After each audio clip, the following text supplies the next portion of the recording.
Hallelujah, hallelujah. Oh, we thank you, Lord, for this day.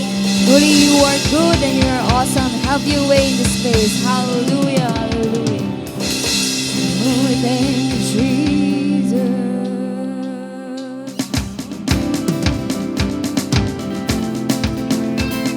Oh, we worship you. Just have your way.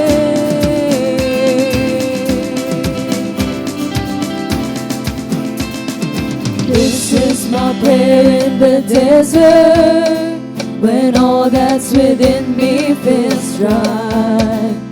This is my prayer in my hunger and need. My God is the God who provides. And this is my prayer in the fire, in weakness or trial or pain. There is a faith proof of more worth than gold, so refine me, Lord, through the flames. I will bring praise, I will bring praise. No weapon formed against me shall remain. I will rejoice, I will declare, God is my victory and He is here. I will bring praise, I will bring praise. No weapon formed against me shall remain.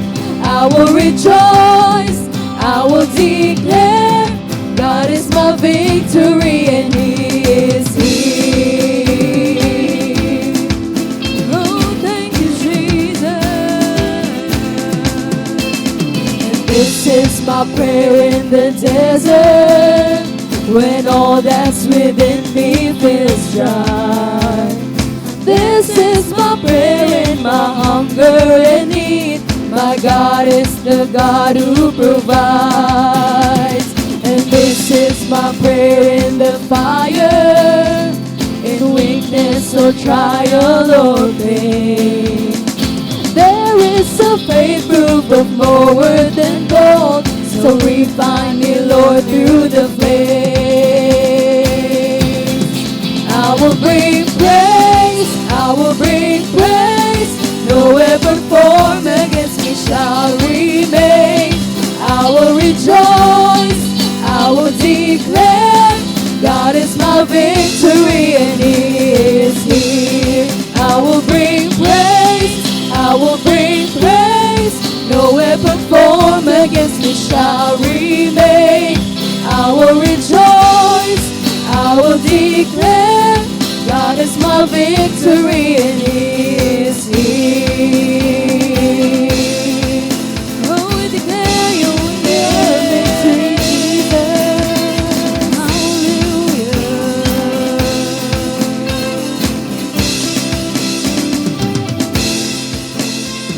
All of my life, in every season, you are still God. I have a reason to sing. I have a reason to worship. All of my life, in every season, you are still God. I have a reason to sing. I have a reason to worship. Oh, we give you praise. All of my life, in every season, you are still God. I have a reason to sing. I have a reason to worship. I will bring praise, I will bring praise. No weapon formed against me shall remain. I will rejoice, I will declare, God is my victory and He is here. I will bring praise, I will bring praise. No weapon formed against me shall remain. I will rejoice, I will declare, God is my victory and He is here.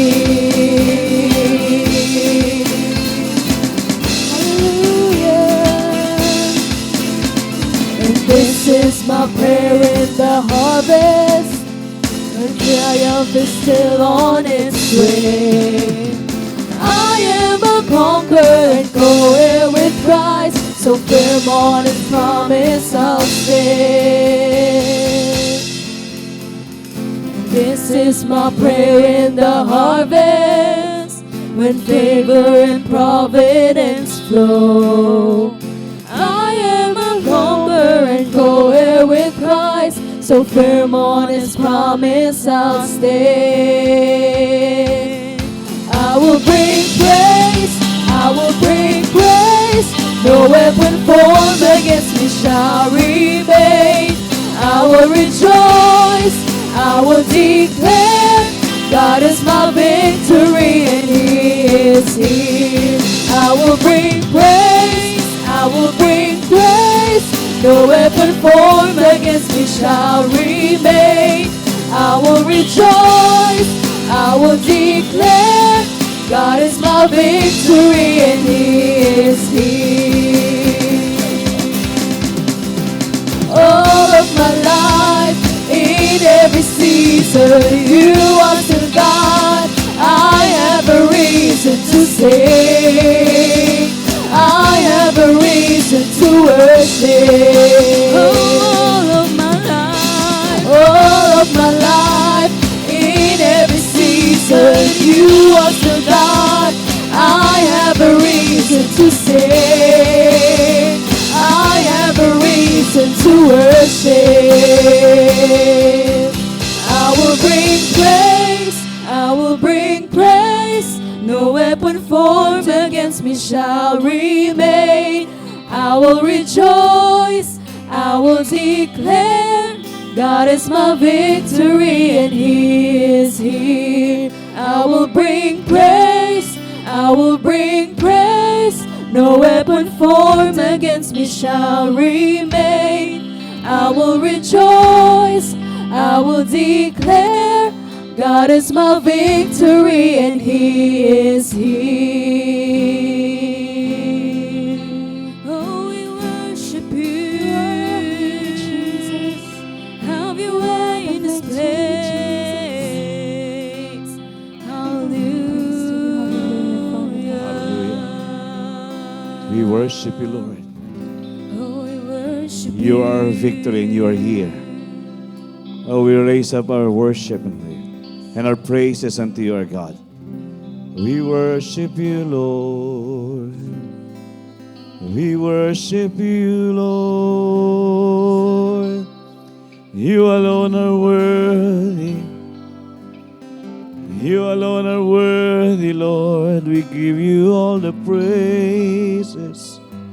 We give You all the honor. We worship You. We worship You, Lord. Hallelujah. All of our life, we have the reason to sing. Because You are there for us. In every season, You never change. We can count on You. We can depend on You. Because You are a God who will never fail.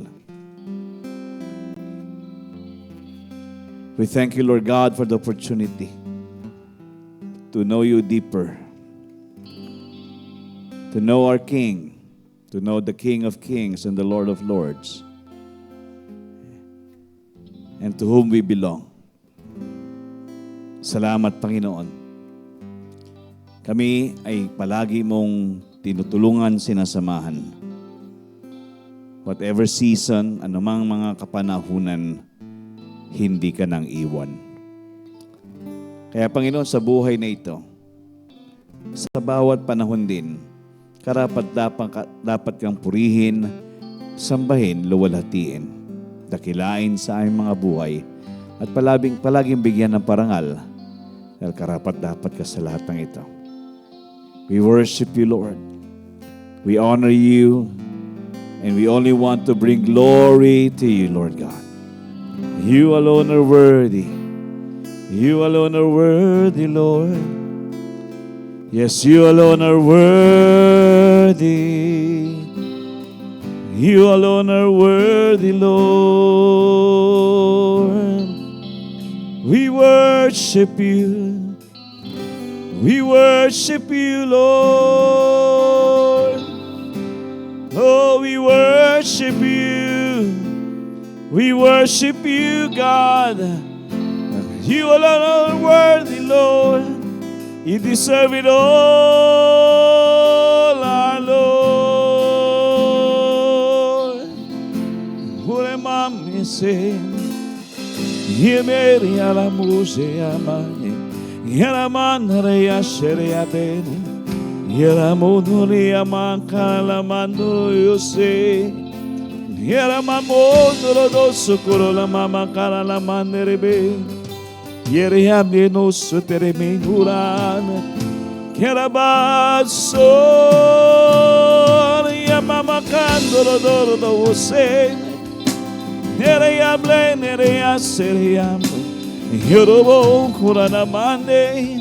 Semandorobo kurona mosere bakara la mandoro nene. Here mama kala la mandoro yase. Here yara la mandoro bose. Oh, yara la mandoro yase yande. Yorobo korolobo serebe kere yara la mama makala la mande. Here yamondere yamandoro dosorobo korola manderebe. Here yara la mandoro. We worship you, God. You alone are worthy. You alone are worthy. God Almighty. Jehovah Jireh. Jehovah Rapha. Jehovah Nissi. Our El Shaddai. We worship you. We worship you. We worship you, Lord. Oh, none like you.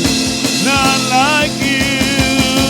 Be exalted and be magnified. Yes, be glorified, Lord.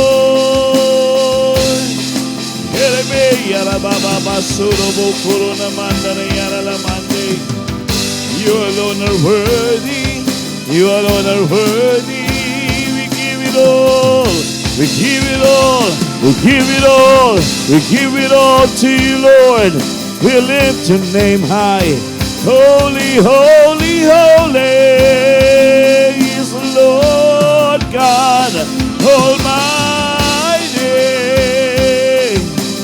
Hallelujah. All the praises and all the honor and all the glory is yours. It's all yours, O Lord. We worship you. We honor you, God. You alone are worthy. There's none like you. There is none like you, Lord. Oh, sweet Holy Spirit, bringing us to the presence, to your holy throne of grace. We worship you. We worship you. We worship you. Hallelujah. We will always declare victory because you are always here with us. We will always declare our lives are overcomers because you are here with us. And we will always be champions, God. We are not defeated. We will never be victims. Never be a disappointment or a failure. We are champions for you, God. We thank you because we can rejoice and give you all the praises, Lord. You deserve it. You're worthy, Lord. You're worthy, worthy, worthy. Thank you for your presence here tonight. Thank you for your Holy Spirit. Thank you for your anointing. Thank you for your love and your grace that overflows in every one of us. Marami pong salamat, Panginoon. We're laying down everything unto you tonight.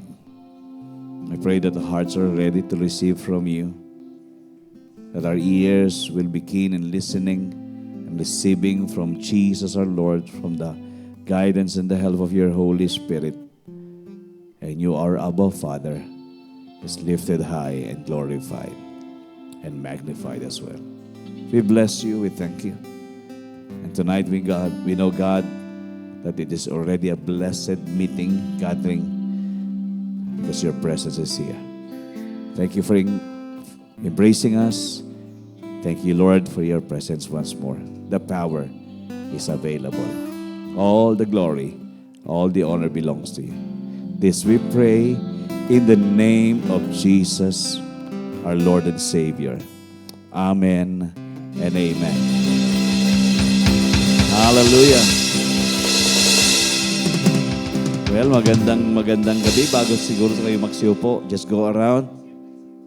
Pakisabi sa mga makakamay nyo, you are victorious.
Magandang gabi, LPBC.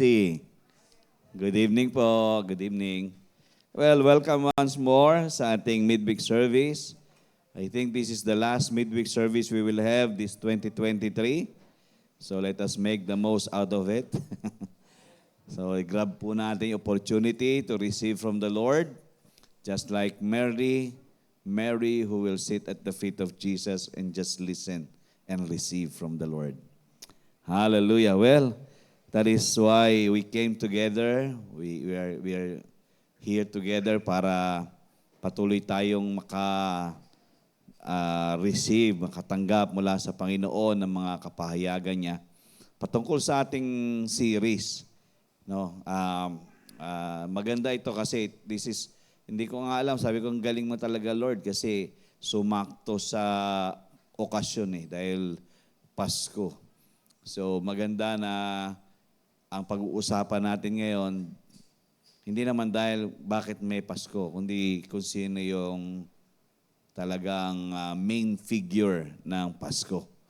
Okay, so again, paalala lang po, sa Sunday will be 10 a.m. ang ating service at ito po yung Communion Sunday po natin. Tapos on the 31st, 10 a.m. din po yung ating gawain. Ito naman po yung ating candle lighting service. So, magsisindi tayo ng kandila at we will light the path, symbolism for our coming to the New Year 2024. Okay, so yan po at ang aking dalangin ay makadalo lahat. Wala naman tayo midweek, so we are giving leeway to all those who are wanting to spend their time with their families. You go ahead after the 24th service natin. You can go where you want to go. Bibiyahe kami papuntang Pampanga. Pampanga tayo, no? No ka rin, Pampanga. Mekini. Mekini, Tosino, Longganisa. Okay, so yun po, just enjoy the holiday season with your family. So we are grateful to the Lord at maraming ganap sa nakalipas. Pero alam naman natin, meron pa mga magagandang ganap bago matapos ang taon. Amen? So, hindi pa tapos ang mga, ilang araw pa, 20 pa lang ngayon, hindi 11 araw pa, So, more than a week. And we wanted God to show up strongly, powerfully, mightily. Tignan mo, powerfully, mightily. Yung si Binang ang tumitili na lang eh.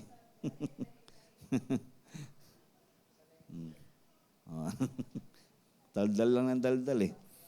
Okay, so siguro yung mga nag-aabang sa online ay nagtataka bakit medyo late.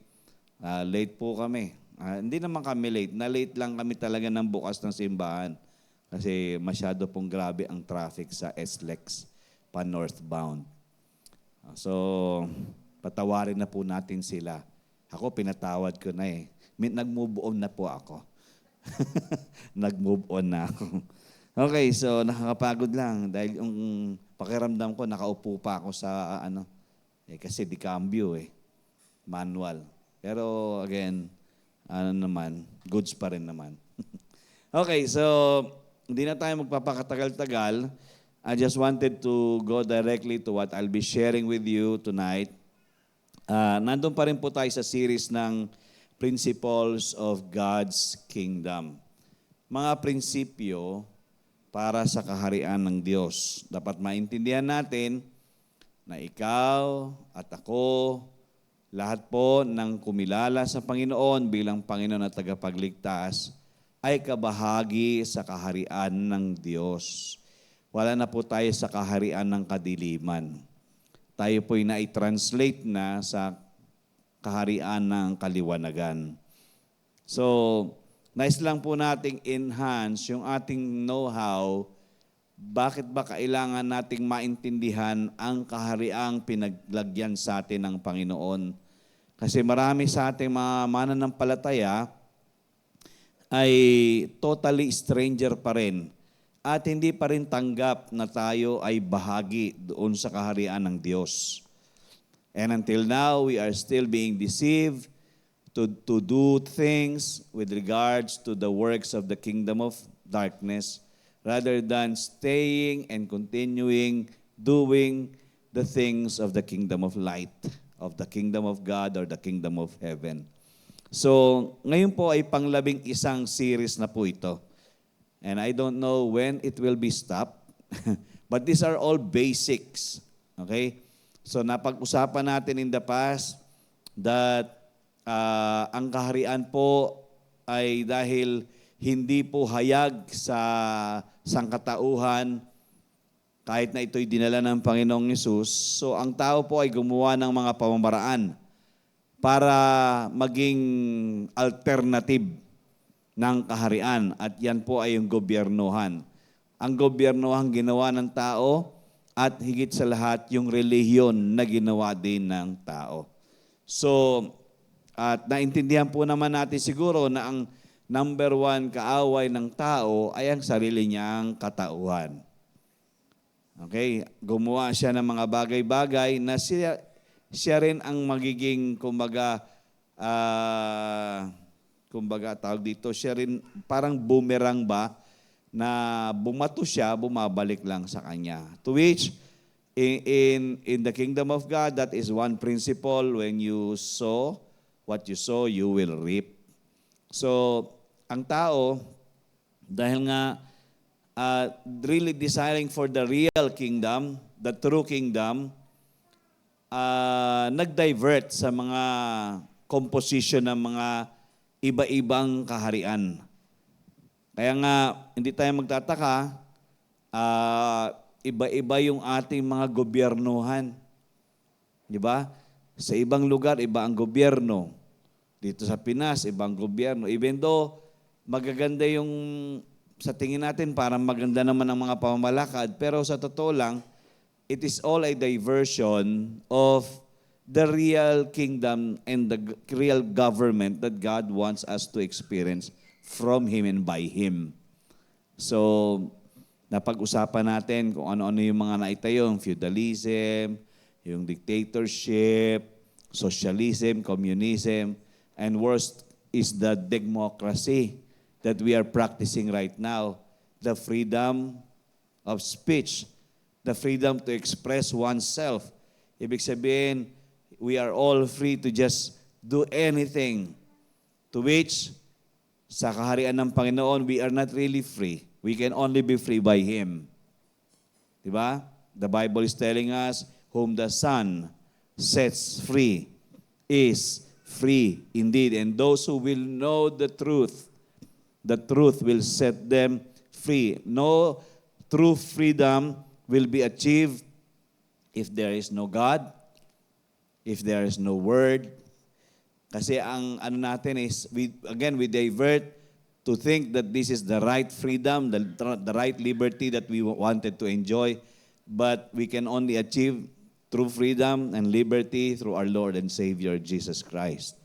So, kung intindihin po natin, habang lumalaon ang panahon, kung paano tayo ibinabalik ng Panginoon dun sa lugar na kung saan gusto niya, ikaw at ako, ay talagang alam na alam natin yung mga pinagagawa natin sa buhay na hindi po lihis sa kalooban niya. Okay, so this evening, I'll be teaching you about the concept of a king. Yung konsepto ng isang hari sa kaharian ng Diyos. So bibigyan po natin ng background po ito para at least maintindihan po natin. So mag-next slide na tayo. Sabi nga, the message of the Bible and more specifically, the focus of Jesus was not a religion. Okay? Ang mensahe po ng Biblia is not to create a religion which is man-made. Okay? So, alam po ba natin ibig sabihin ng religion? Re tsaka legion. Ang legion, tutay. Ang re, again. Tutay, again. So, tutay again, ang ginawa, pamamaraan ng tao. Gumawa sila ng pamamaraan para maitali tayo muli, maiduktong ulit tayo sa Diyos. But it's not the standard of God. So, the Bible is not for religion, and sabi nga nun, or for that matter, any of the many subjects we have magnified and many have preached as the gospel or good news to the world. So, ibig sabihin, may mga katuruan na ang present ay gospel or good news. Pero it's not the totality of it all. Para kasing ang nangyari, nagkapatse-patse ang mga katuruan. Sunod na na slide. So dito, for instance, tingnan niyo po, Jesus never preached as a priority public message subjects. Okay, ang mga priority subjects niya ay hindi faith, hindi prosperity. Dapat maintindihan niyo ito kasi sa four gospels, ito ang kanyang dapat maintindihan natin kasi hindi siya nag-concentrate dito eh. Hindi pananampalataya, hindi kasaganan, hindi pagbibigay, hindi yung deliverance, hindi yung kamatayan sa krus o yung kanyang pagkabuhay ng muli, yung gospel. Ang gusto niyang parating sa atin, He repeatedly promoted and declared what? The kingdom of God and heaven. So paulit-ulit ito habang nagsasalita ang Panginoong Hesus, He is just insisting and always making a point that this is the kingdom of God and this is the kingdom of heaven. Iyon po yung kanyang principal message. Kasi tayo, di ba, parang ang simbahan, ang isang simbahan, they major in faith. They major in the Spirit, the Holy Spirit. They major in deliverance. Meron ako mga kilala, thank God for those ministries. Meron sa Bulacan, may kilala tayong bishop na he was really so devoted in the ministry of deliverance. No, na talagang sa ministry of deliverance, yung mga tao sumusuka talaga. But it's not the gospel itself. The gospel is all about the kingdom of God and kingdom of heaven. Kaya minsan, kung iisipin natin, ang gaganda naman ng mga presentation, di ba? Pero sa totoo lang, binabalik tayo ng Panginoon doon sa mga benepisyo ng kaharian niya, yung totality, not just a point, no? Hindi lang itong side na to, itong option na to, or ito lang subject na ito, kundi the totality itself. So, hindi natin ma-enjoy ang kaharian ng Diyos because we are just, siding, no, nagsaside lang tayo sa isang katuruan na akala natin yun na yung totality ng lahat ng bagay. Malalim po ang kaharian ng Diyos. Kailangan maintindihan natin bilang mga citizen. Kasi citizen naman tayo eh. Mamamayan na tayo ng kaharian ng Diyos at ng langit. So, ang main attack ni Jesus is to present the kingdom of God. That is why when He prays, sabi niya ganon, di ba, your kingdom come, your will be done on earth as it is in heaven. Bakit kaya gusto niya mangyari yung kaharian ng Diyos ay talagang dumating? Kasi pag dumating yun, ang buhay ng isang nananampalataya sa Panginoon ay talagang mababago at mat-turn around. At punong-puno ng benepisyo ng langit na nangyayari dito sa lupa. Amen? So, we need to understand it's not just all about, the gospel is not all about faith, prosperity, deliverance, giving. It's not the totality of it all. The gospel is all about the kingdom of God. Okay? Next slide. So, dito maintindihan natin, i-prepare na. Ibig sabihin, meron na siyang, yung parang preview. In the olden times, what will be the kingdom of God?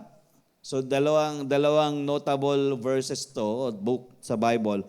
First in the Exodus chapter 19 verses 5 to 6. Sabi niyang ganon, ito yung foreshadowed na to. Ibig sabihin, this is what will be. Sabi niya, now therefore, ito'y condition. Now therefore, if you will indeed obey my voice and keep my command or covenant, then you shall be a special treasure to me above all people, for all the earth is mine. Okay? Pinapaalala ng Diyos dito, kung susunod ka sa akin, susundin mo lahat ng mga pinangako o yung ginagawa mo, mga pinag-usapan natin, pinag-agrihan natin, then you will be a special people for me. And maganda rito yung you're above everybody. Yung uniqueness ng really you are a citizen of the kingdom. And dito maganda rito yung sumunod, for all the earth is mine. But why is that we cannot dominate? It is because we are not still, kumbaga, na-soak sa kingdom mindset at sa kingdom principles. So, next slide dyan, yung verse 6, sabi ganon, and you, tingnan niyo po, and you shall be to me a kingdom of priests and a holy nation. The separation, the exclusivity that He wants you and me to experience from Him. Ano pa lang po ito, Old Testament. Because these are the words which you shall speak to the children of Israel. Ibig sabihin, you will be a priest to me. You will be somebody who will intercede for me. You will be the one who will be in between you and God. You will be the one that will be my spokesperson. Ikaw bali magiging representative ko dyan. So, this is a foreshadow of what the kingdom will come, or what kingdom will come. And then another one is, ito yung maganda, ginagamit natin ito, yung Isaiah chapter 9, verses 6 and 7. Tingnan niyo po, this is a prophecy in the past, in the olden times, that really foreshadow what will take place in the future. So sabi nga, for unto us, a child is born. Diba? Ito yung palaging binabanggit kapag Pasko. Unto us, a son is given. And the government will be upon his shoulders. So siya pa lang, sa kanya pa lang, ibig sabihin, siya na ang gobyerno. And his name will be called Wonderful, Counselor, Mighty God, Everlasting Father, Prince of Peace. Pagdating sa verse 7, tignan niyo. Sabi ganon, of the increase of His government and peace, there will be no end. Okay? Upon the throne of David and over His kingdom, to order it and establish it with judgment and justice from the time forward, even forever. The zeal of the Lord of hosts will perform this. By the Son, by Jesus Christ. Ibig sabihin, sa Old Testament pa lang, pinapakita na that there will be a time wherein this Son that has been given to us will take over. And those who are with them, with Him, will be established, will be blessed, will have somebody who will be helping them, and just, kumbaga, nandoon yung support, assistance, everything that those people who will be joining Him along the way. Kaya nga, sabi nga nun, of the increase of His government and peace, there will be no end. Kaya minsan pag iniisip ko, no, buti nga sa atin na celebrate natin ang Christmas. Napapaalala na may Pasko. Kasi ibinabalik tayo, mainam din, ano? Ang sabi ko, ang humor mo talaga, Lord. Ano? Biro mo, pinaalala mo to sa mga pagano na magkaroon tayo ng Pasko. Para ano, anong dahilan? Para paalala na merong dapat maghahari sa tao. Yung totoong maghahari. Yung talagang gagawin talaga ang kaharian dito sa lupa kagaya ng sa langit. So, every time na darating ang gantong Kapaskuhan, dapat maintindihan natin. Ito'y pagpapaalala na ibinabalik tayong muli sa kaalaman na merong kaharian na gusto niyang, kumbaga, maisakatuparan sa panahon po natin. Para hindi tayo estranghero, para makita natin ano ba mga benepisyong mayroon sa kahariang ibinigay niya na sa atin. Okay? Yan po yung na-foreshadow. Ibig sabihin, these are all the things that was been seen in the olden times na sasakatuparan in the New Testament time. So, titignan natin yan, pero ang dami po kasi nito eh. Ilan lang po yung ating pag-aanuhan dito. Pero gusto ko i-capture nyo yan, tapos balikan nyo sa inyong mga personal meditation. Lagay mo sa next slide. Ang dami niyan eh. Buong Matthew, tapos may Luke. Pero yung dyan yung bibigyan natin ng pansin. Kasi kung lahat babasahin natin yan, baka bukas tayo matapos. Pero yan po, paulit-ulit dyan, how Jesus is representing Himself as the kingdom representative talaga. He's insisting this is the kingdom of God, this is the kingdom of heaven. The kingdom of heaven is near. The kingdom of God is at hand. The kingdom of God is this, is that. So it is Jesus who is foretelling us the kingdom concept while He is here. So, nakakatuwa no, na naging estranghero ang olden people sa kaharian. Kasi ang mga nag-rise up na mga kaharian doon, puro mga tiwali eh. Diba nahati ang Israel sa dalawa, ang Judah at Jerusalem? So, sa dalawang kaharian yan, most of the kings that reigned are corrupt and bad kings, evil kings. That is why talagang na natakpan yung talagang imahe ng kaharian na gusto ng Panginoon. Kaya nga, pagdating niya, ang unang-unang binanggit niya, repent. Pagkatapos niyang maipresent kay John the Baptist, noong una si John the Baptist yung nagsasalita ng repent. But he is not telling about the kingdom. But now Jesus came and he was baptized. And now the ministry started. His first preaching was, repent, for the kingdom of heaven. For the kingdom of God is here. Magsisi na kayo. Ito na ang tatama sa atin. Ito na ang aayos sa atin. So he foretold the kingdom concept in the New Testament, and we can see all this dito sa mga talatang ito. Actually, marami pa yan, hindi ko nilagay lahat. Kasi magandang balik-balikan habang binabasa ko. Sabi ko, grabe naman pala mula sa Mateo hanggang kahit sa Mark. Sa Mark, hindi masyadong ang kingdom Pero again, this in Mark kasi more of signs, wonders, and miracles, yung works. The works of the kingdom. So yun yung pinapakita niya na pagdating sa Luke, tinuloy niya ang pagpapaalala. Pare-parehas naman sila na nagpapadala ng mensahe ng kaharian ng Panginoon ay dapat nasa sa lahat ng tao at hindi maging stranghero ang mga tao. But we will take a look at John chapter 18, verse 36 to 37. So sabi nga nun dyan, Jesus answered, "My kingdom is not of this world.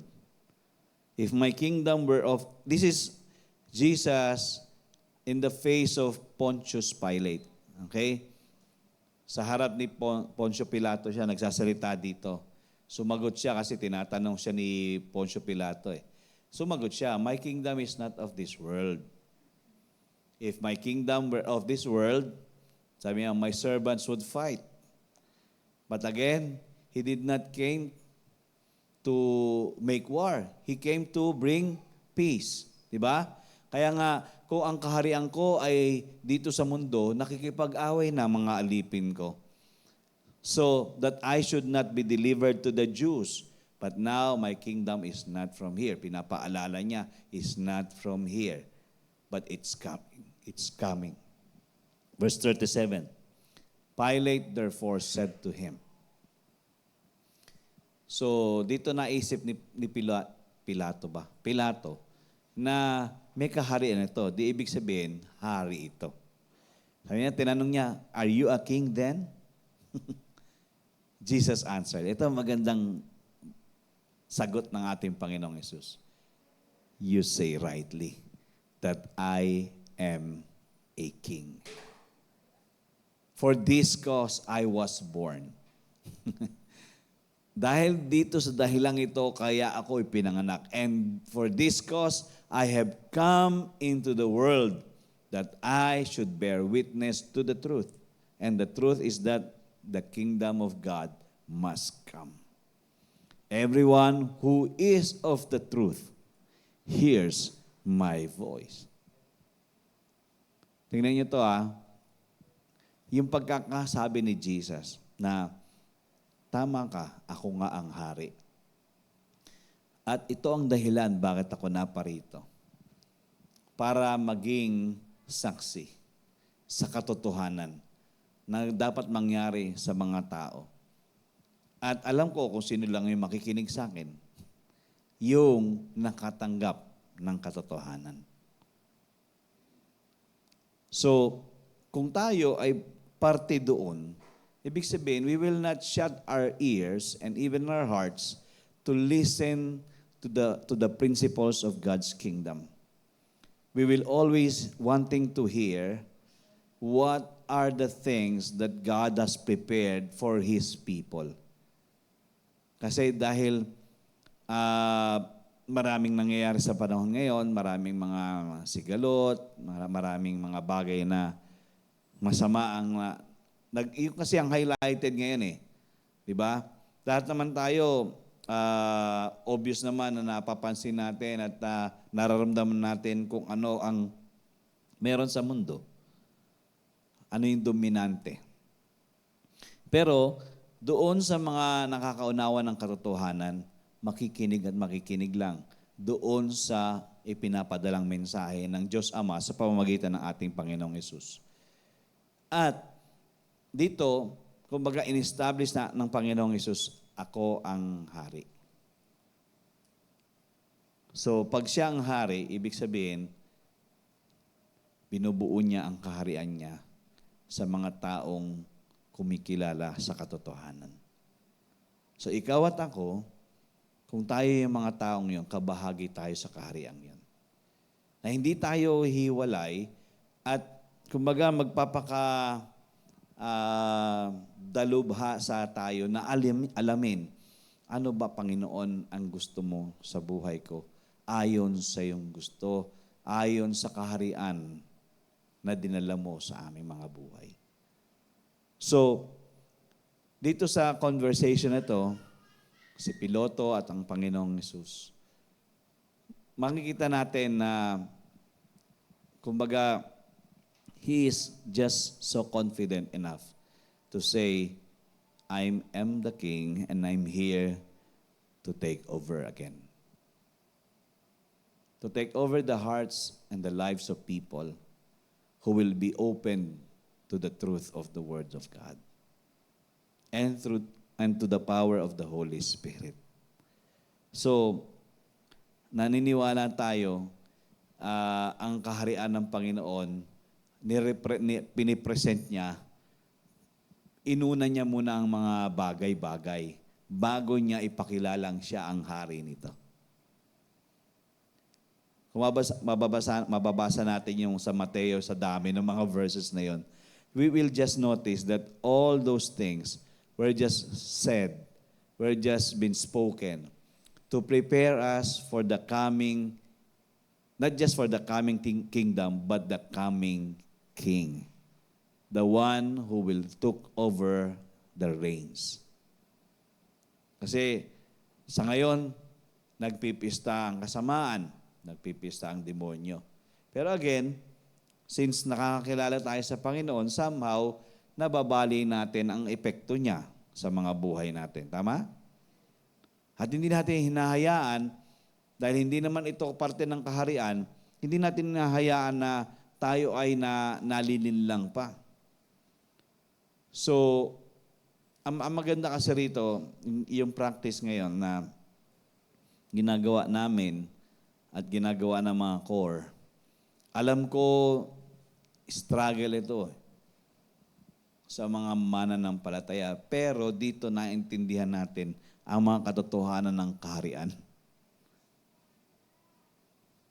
That is why the next coming year will be a more challenging one, pero a more,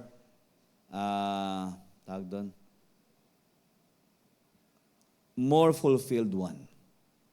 A challenging one, but a more fulfilled one. Kasi hindi lahat ng simbahan hindi nagbubukas sa ganitong pamamaraan. Kaya nga, we are encouraging people to, when they come to the church, they bring their Bibles, binadala itong Biblia. Kailangan ba yan, Pastor? Kailangan talaga binibit-bit pa yan? Kailangan. So that they will know, people will know. Because those who are the kingdom citizens, yung mga mamamayan ng kaharian ng Panginoon, we are supposed to be above. Pero not in the case na gusto lang nating kumbaga magpa-show up ng ganon, but we are bringing our Bibles just to prove to them we are dead serious with our relationship with our Jesus, with our God. Nung mga bata-bata kami, medyo persecuted kami sa ganito. Na yung mga bata, binitbit. Madalas pa naman ako, nakalagay yan sa ganito ko. Pag naglalakad papunta ng simbahan, layo na nilalakad ko. Yung lugar nila sa Len, kasi kabilang ibayo yun doon yung simbahan. Nandito kami sa kabilang ibayo, Sa kabilang ibayo yung simbahan. Lalakad kami, dadaanan mga 3 streets. Tapos, dadaan ka sa ilog, sasakay ka ng bangka. Yung bangka hindi hatak, yung para makatawid ka lang sa kabilang pampang. So, may hagdan siya, papanik. Pag mataas, makikita mo, ilang hakbang lang, naanto ka na sa pampang. Pero pag mababa, maraming hakbang. So, bit-bit ito. Eh di, siyempre, nagsisimula ang kabataan, bit-bit mo ang Biblia mo. Eh, ang Biblia ko pa naman noon ay yung itim na makapal. Yung ang Biblia. Ang Biblia. Tapos puting-puti yung yung mga pages, puting-puti. So minsan nahihiya ako. Nahihiya ako noon. Kasi sabi ko, bakit ba ako pinagtatawanan itong mga kasama? Ay, si Banal-Banal ang tawag sa akin. Ay na, si Banal-Banal naglalakad na. Tumadaan sa harap nila. But, may time na nahihiya ako, pero yung nga, nahihiya ako, tinakpan ko siya. Binalot ko ng Manila paper. Binalot ko ng Manila paper para hindi obvious. Pero nakaganyan pa rin siya. Pero again, sabi ko, nakakasanayan ko siyang bitbitin. Kahit saan ako siguro pumunta, may bitbit akong Biblia. Ewan ko, siguro nga yung mga mamamayan ng kaharian ng Panginoon, meron talagang pull sa salita ng Panginoon. Ibig sabihin, whatever happens, you will still stick to the Word. It's not because I grew up as a Baptist, but may catch na eh. Kasi yung time na yung mga kabataan kami, kumanta kami ng choir sa Mandaluyong. Yung kinanta namin, Come Holy Spirit. Ewan ko bakit sabi ko ganun, totoo ang banal na Espiritu, may kapangyarihan na, kumbaga, hindi naman sinanibang ka ng banal na Espiritu, kumbaga, somehow you know that there is a Spirit of God that has power to change your life. Yung zeal na bubuo. So, naglalakad, bitbit ang Biblia, hanggang sa lumaon, ganun pa rin ang aking kagawian. Na hindi ako pupunta sa isang lugar na wala akong bitbit na Biblia. Kahit sa loob ng eskwelahan. Kasi I was saved when I was second year high school. Second year ba ka nun? I think mga ganun. First year, second year high school. So, kahit sa loob ng classroom, may bitbit akong Bible. Eh, di ba ang uso nun? Hindi ko alam kung natatandaan niyo yung panahon ng mga, kasi panahon namin yun eh. Yung illustration board na ginagawa mo, nilalagyan mo ng malaking clip na itim. Nakaganon siya. Tapos, minsan may tali pa ng shoelace. Tapos may clip na itim. Doon nakaipit yung mga notebook at leya. Tapos yung Bible kasama. Ang sabi ng mga klase ko, bakit ang kapal naman ng illustration board mo? Sabi ko, kasama kasi yung Biblia ko dito. So somehow, they know, even though, talagang notice kasi amongst, nung nag-third year ako, third year high school, amongst the group, the class, lahat po sila nagmembro ng fraternity maliban sa akin. Kahit na anong pilit, nababatukan na, kahit na anong pambubuli, hindi ako naisama. Isipin niyo yun, lahat ng kaklase ko, we are 38 in the class. 37 sila. Lahat nakasama sa fraternity ng Delta. Yung nagpapaso dito, yung kanilang mga symbol nila, may paso dito. Sabi ko, hindi pa sira ulo ko para sumama sa inyo. Even though nabubuli ako kasi yung presidente nila, ang kaklase ko. Pero hindi nila kami magalaw, hindi nila ako magalaw. Kasi alam ko kung sino yung sinasandalan ko eh. Yun yung advantage. When you still are hanging on to the truth that you have received, you know you are safe. Because you are still a part of the kingdom of God. So, bilang mga mananampalataya, alam natin kung kanino dapat tayo nakahilig. Kasi ang panahon nga na modernize na eh. Dahil marami na tayong gadget, hindi na tayo nagdadala ng Biblia. Mga ito. Sabihin, Pastor, nagiging masyado ka naman legal sa simbahan. Hindi po legal yan. Spiritual pa rin yan. We are not trying to be legal. We are just trying to be spiritual. Because pag ang cellphone mo naka-connecta sa data, may wifi, hindi ka makapag-concentrate sa word. Kahit na hindi mo palagyan ng wifi yan, pero may iba pa ring apps yan. Ito, isa lang apps nito eh. Di ba?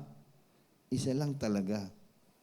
And I still have brought this when we were here na, dito sa Laguna na. Ang mga investments ko, puro Biblia. Ilang Biblia na bili ko, maliban dito. Meron akong Amplified, meron akong Thompson, meron akong Message, meron akong NLT, meron akong Amplified, meron pa akong Spirit-filled Bible. Alam niyo, may mga ganon na, nandiyan pa naman sa, kaso gula-gulanit na yung Spirit-filled Bible ko eh. Pero nandoon pa rin kasi may cover yun eh. Kayo nga lang, galit-galit na yung mga pages. Kaya ito, medyo bago-bago pa ito. Siguro mga 8 years na to sa akin. So, kumbaga, kung tayo ay mamamayan ng kaharian ng Panginoon, we settle ourselves kung siya talagang hari. Nagsisettle tayo doon sa sinasabi ng hari sa atin. Amen?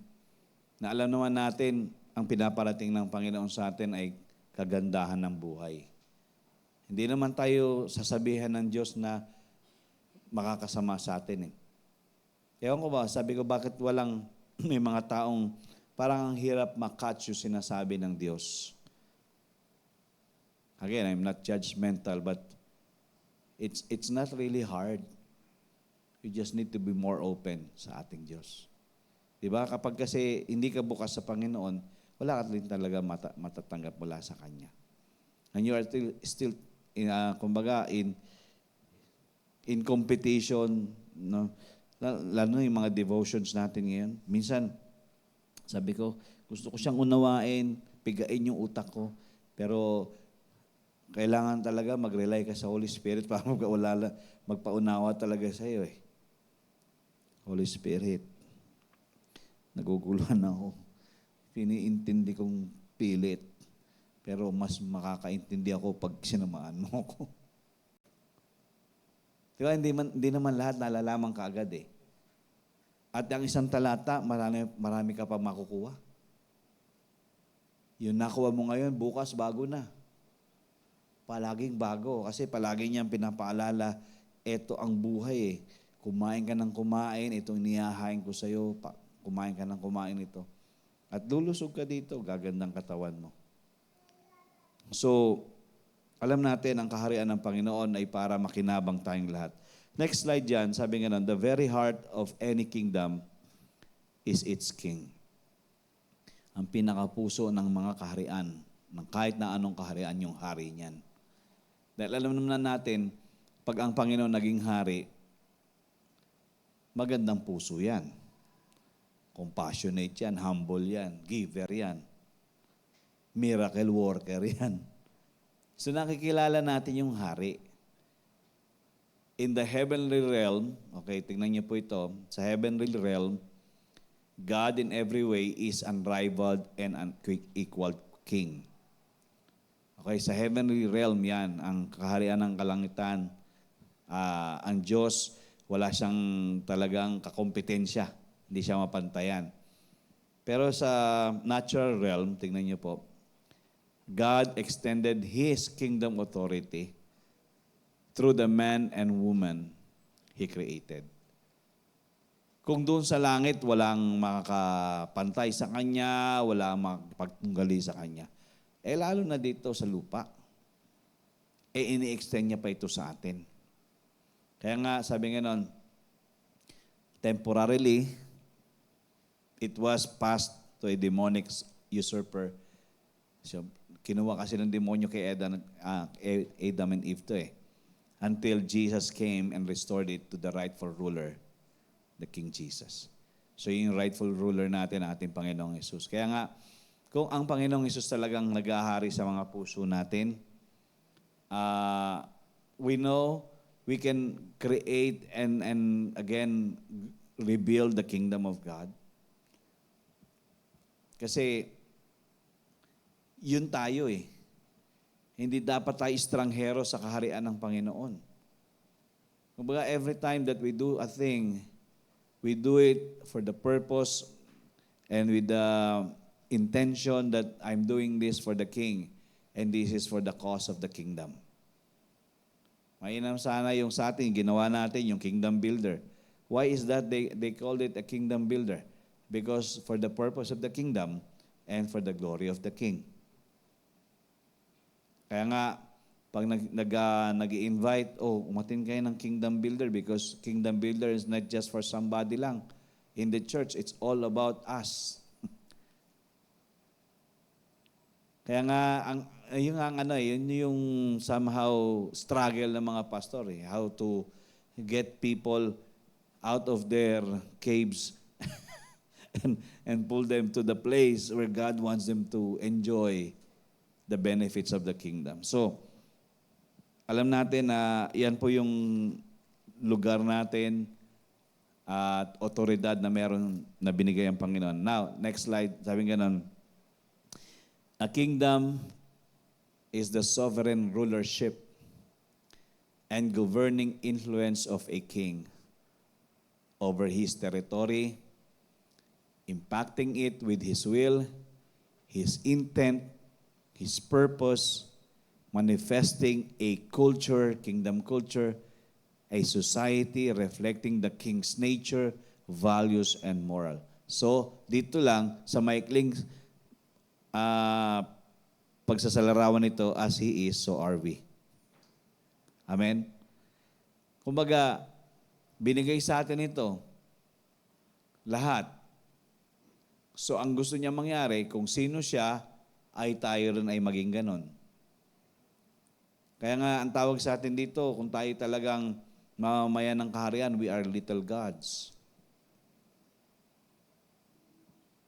But not being belittled by the enemy. Because if we are little gods, the enemy is much more little than us. Mas maliit ang demonyo, ang mga demonyito sa atin. The last one. A kingdom is the governing impact of a king's will over a territory or domain. His influence over a people and a government led by a king. So merong dating at merong paghahari, merong pag-control at merong impluensya sa tao. Kaya nga, dito maintindihan natin na kung ako'y nilagay sa lugar na ito at ang hari ang siyang nangunguna sa akin, so somehow, this life of mine will be an influence to somebody else's life. Amen? Yung buhay po natin ay nakaka-impluensya sa iba. Hindi para maging masama sila, kundi mapabuti sila at maranasan nila ang kabutihan pa ng Diyos natin. Kaya bilang mga mamamayan ng kaharian ng Panginoon, we are being encouraged by God to keep on doing the things He wants us to do. May dalawa pa, no? Dalawa pang slide. So, lagay mo nga yung pangalawa pa. Second to the last. Essentially, yung sinasabi ni Jesus kay Pilate, tingnan niyo, maintindihan po natin yan. Parang pina-paraphrase, I came to earth because I am a king. Okay. Di ba sabi niya, you say rightfully that I am a king. Pero sinasabi niya talaga, I came to earth because I am a king. And I will prove it by putting it to the test. If I am a king, then I will put it to the test so that people will know that I am the king that God has brought on earth. I testify to the truth that the king is here, a kingdom is here, and this kingdom is available to anyone who wants to come in.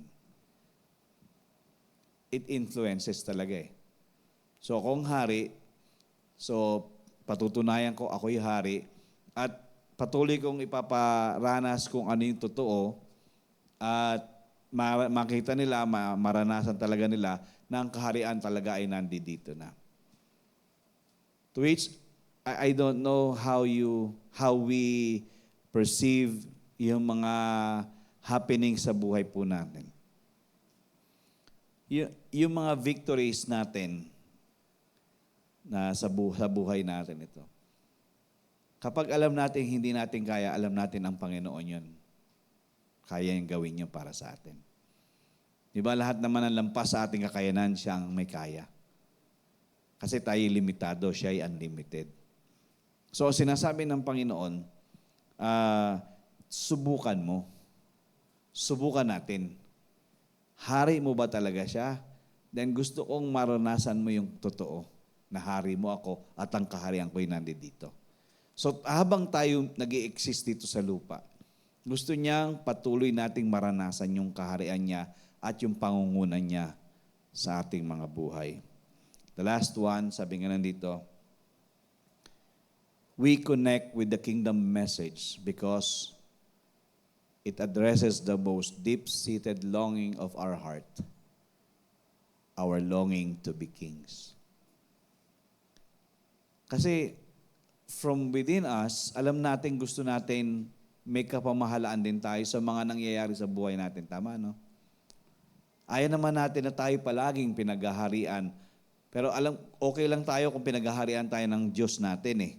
Pero kung pinaghaharian tayo ng takot, ng pag-aalala, ng sakit at karamdaman, ng kahirapan, ng kasalanan, parang hindi tama. Kaya nga, tayong lahat, kung tayo mag-examine, mag-search na mas malalim, alam natin meron tayong pangailangan ng kaharian kung saan talaga dapat tayo belong.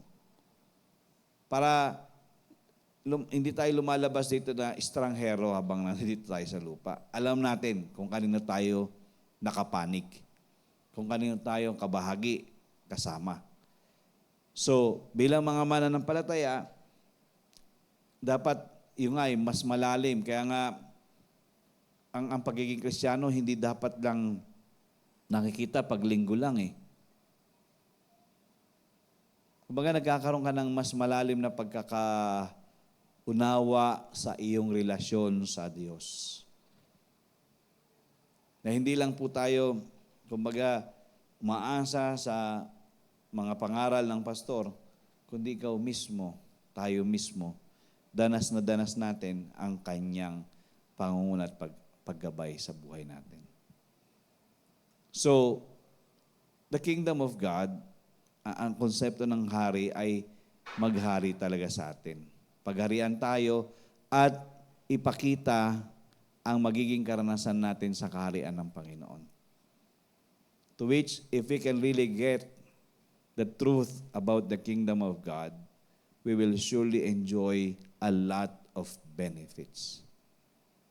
Magiging totoo yung sinabi sa Mark 16, yung last verse doon na signs and wonders will accompany these things. Na hindi tayo estranghero sa mga signs and wonders. We always have signs, we always being in wonder because we know God is moving. Alam niyo, hindi ko alam kung napapansin niyo, this is always my prayer, Lord, I pray that your power will always be displayed. Nang kapangyarihan mo palaging ma-display. Kasi gusto ko hayag na hayag kung anong ginagawa ng Panginoon eh. Na sa lahat ng mga iniisip natin, para bang nasya-shutdown kagad yung mga wrong thinking natin because we know it's God already. O baka mamaya, we are still shutting down the works of God when we know it is God. And then we miss really the message of God. You are a part of me. That is why I'm doing this to you. Kabahagi ka sa akin, bakit hindi ko gagawin sa ito? Ba't ipagdadamot ko sa ito?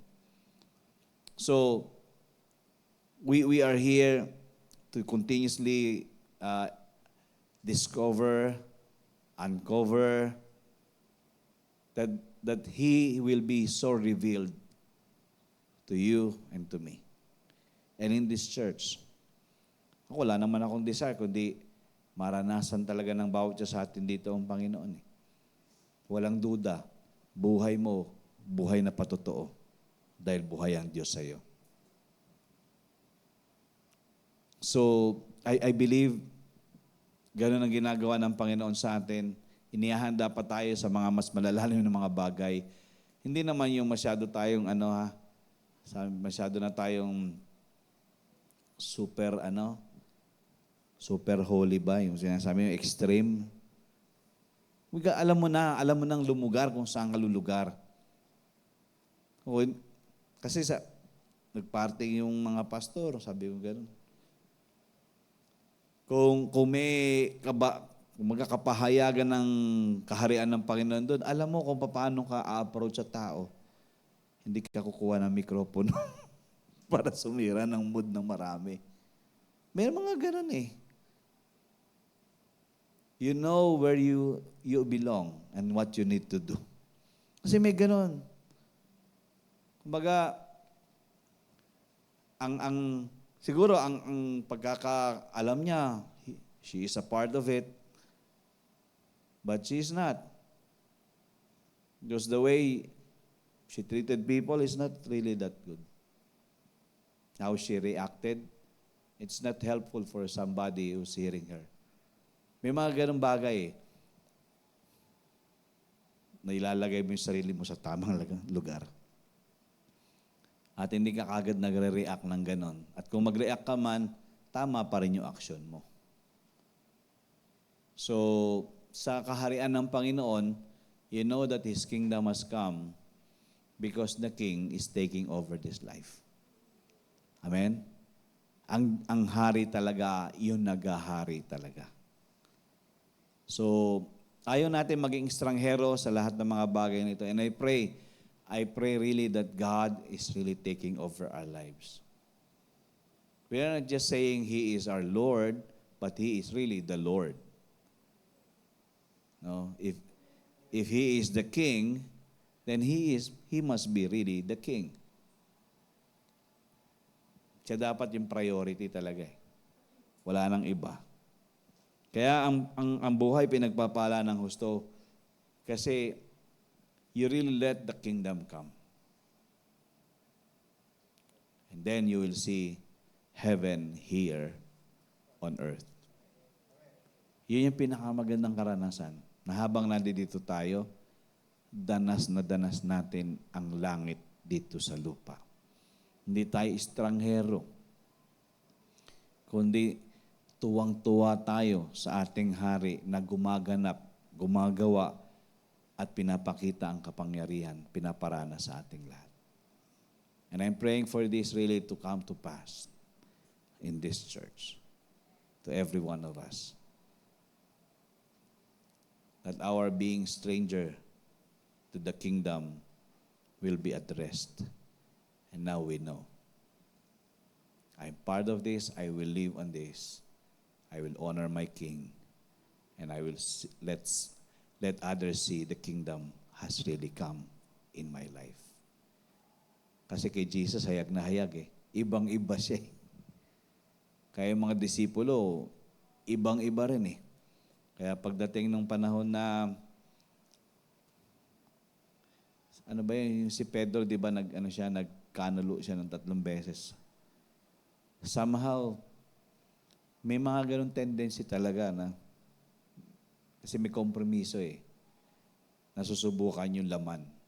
Pero in the end naman, may baling eh. Bumabawi naman. Kaya nga ginamit din ng makapangyarihan ng Panginoon si Pedro. Na isang pangangaral pa lang 3,000 na ang naligtas.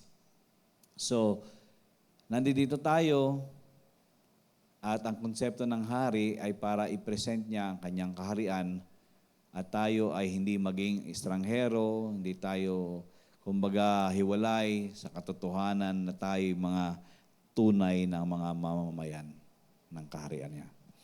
Hallelujah. Meron po kayo nakukuha? I hope, marami pa po ito. Sa next year na, pag-uusapan naman natin yung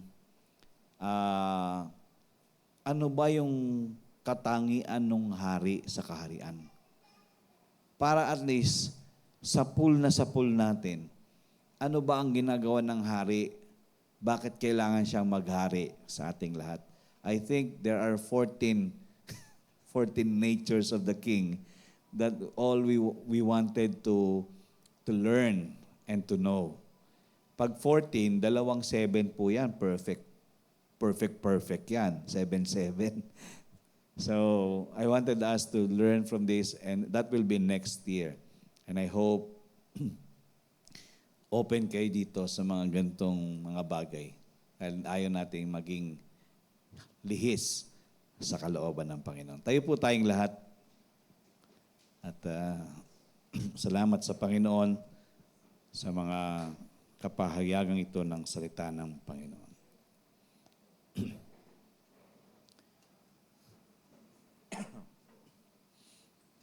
Tayo po yung magbigay. Thank you, Lord.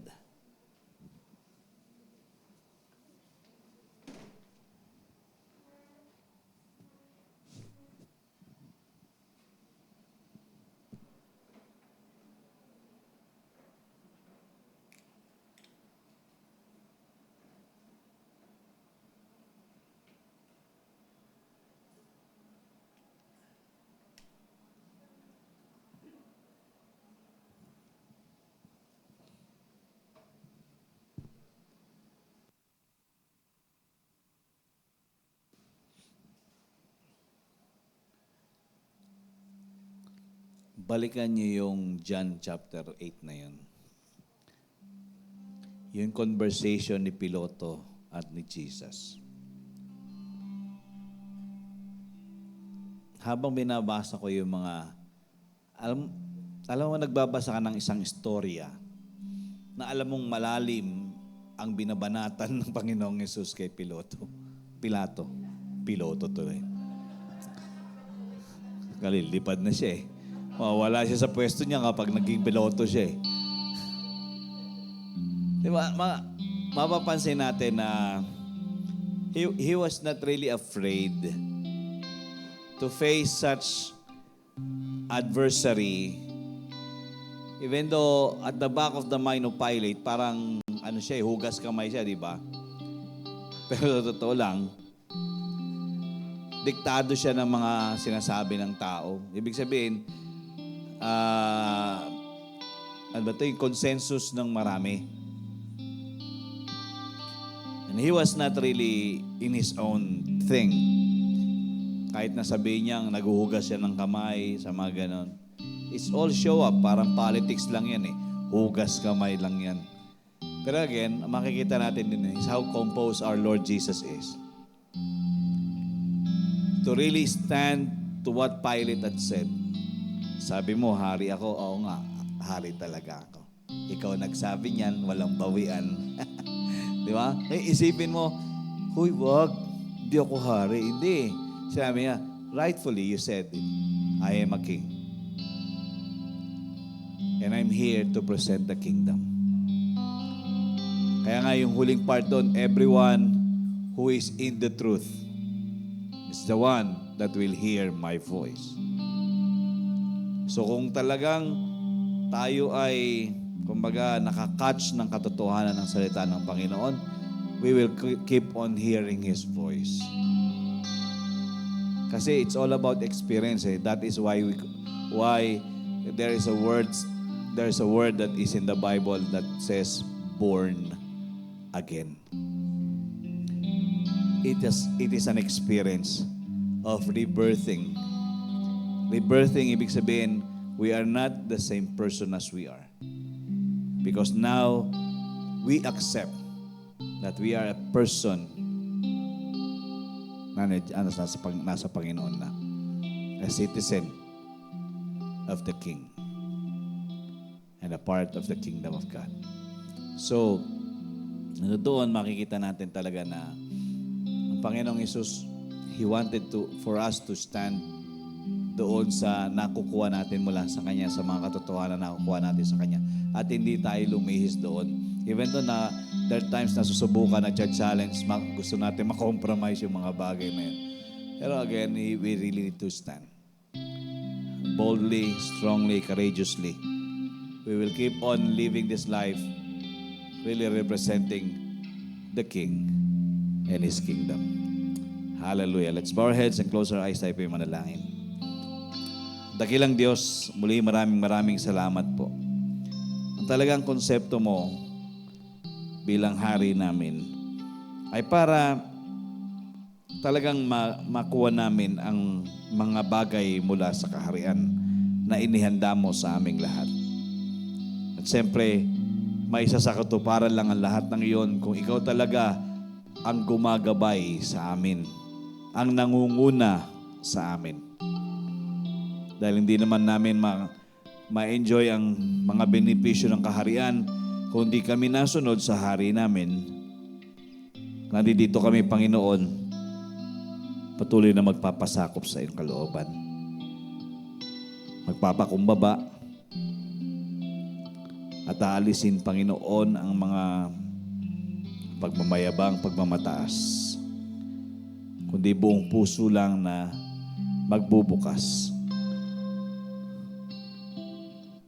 sa aming hari upang kami dominahan, pangunahan at gabayan sa buhay po namin.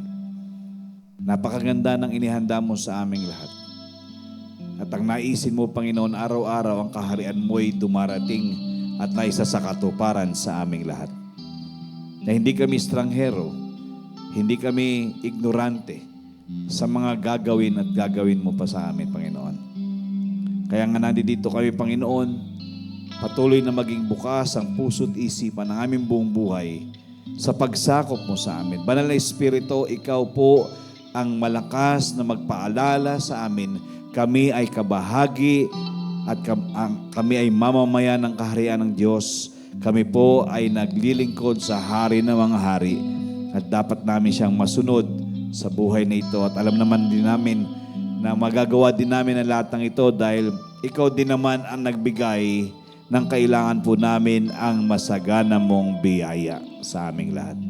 Salamat, Panginoon.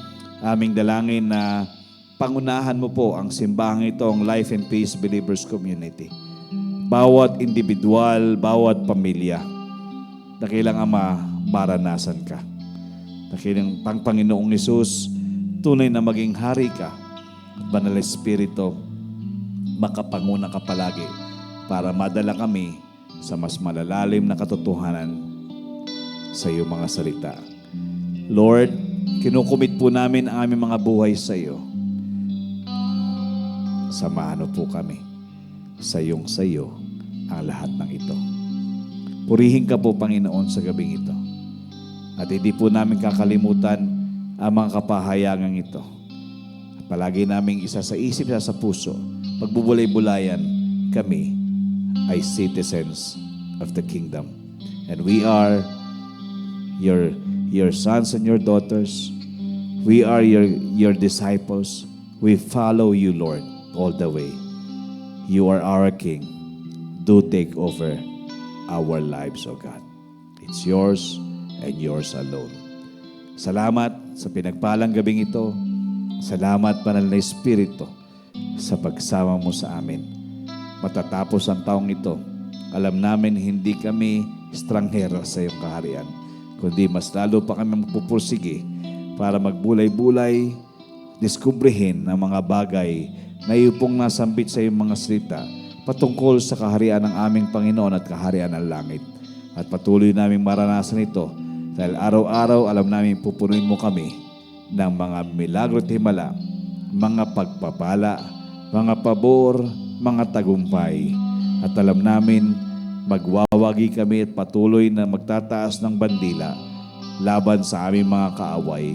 Kami po, Panginoon, ay ginawa mong tunay na mananagumpay. Salamat sa iyo, Panginoon. Pag-ingatan mo ang bawat isa at patuloy na magbuhos ka ng marami pang mga pagpapala at gamitin namin ang mga pagpapalang ito para magpala pa sa marami rin, O Diyos. Salamat, Panginoon, dahil alam namin sa piling mo, walang mahirap. Salamat, Panginoon, kami ay pinagyayaman at pinasasagana. At ikaw lamang sa lahat ng ito ay hindi namin kakalimutan, kundi patuloy namin ikaw ay tataas, dadakilain, luluwalatiin, at patuloy na bibigyan parangal sa mga buhay po namin. Salamat, O Diyos, pinagpala mo ng bawat isa, pinagpala mo ang kanilang mga pamilya. Salamat sa araw na ito, salamat sa taong ito, O Diyos, na alam namin nahayag ka sa mga buhay po namin. Haharap kami sa panibagong taon, ilang araw pagkatapos ng taong ito, na alam namin mas lalo ka naming mararanasan. At alam namin, Panginoon, palago ng palago, palaki ng palaki, palawak ng palawak, pasagana ng pasagana, at palagi mananagumpay sa aming mga buhay. We bless you, we thank you for such a wonderful time we have together in your presence. All the praises once more and all the glory belongs to you. This we pray in the name of Jesus. Amen and amen. Okay, magandang gabi. You are the blessed of the Lord. You are a great blessing and your life will be a blessing to many lives in Jesus' name. Amen. God bless everyone. See you Sunday, 10 a.m. Huwag kayong pupunta ng alas 9 at ma-offend kayo. God bless.